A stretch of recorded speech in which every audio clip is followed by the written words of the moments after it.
Hi, if you're new here, my name is Sable and I yap about comics and nerdy things. I recently saw 2025's best sellers list for comic book issues. And if you see here, if you notice, it is dominated by Absolute Batman. Absolutely dominated. That's not a surprise to me because the run is fantastic. People love it. It's innovative. It's fresh. I am a big fan of the Absolute universe, but I am shocked to see the lack of Marvel, the lack of Spider-Man. The top Marvel comic still has Batman in it. That to me is a huge problem. There's so many things I could say about the Batman character and why he just seems to dominate DC and why he dominates all of comics.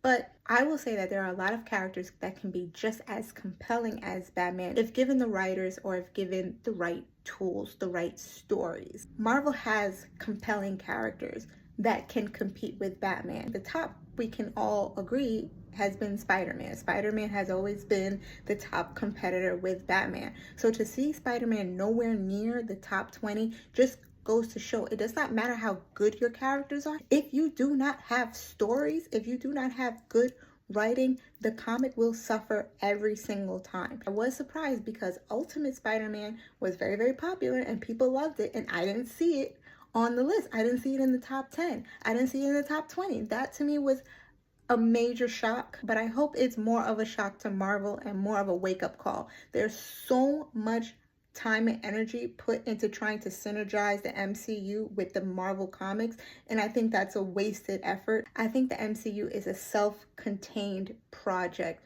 Meanwhile, Marvel's goal is to keep on going, is to keep on producing. So to try and shoehorn your long-term goals into this short-term project is ultimately making Marvel suffer. Now, I will also say that Spider-Man is not in the best place character-wise, what they're doing with him. I think they've lost the essence of him, especially him as a street fighter, but that's a whole nother video for a whole nother time. I just hope that Marvel sees this and locks in.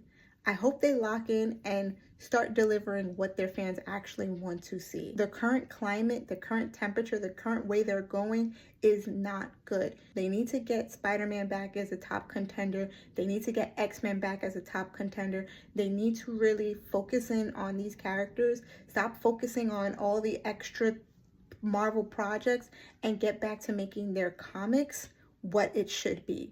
And that is an actual competitor for DC because they got washed last year. And if they don't change, 2026 would just be the same thing. But let me know what you think.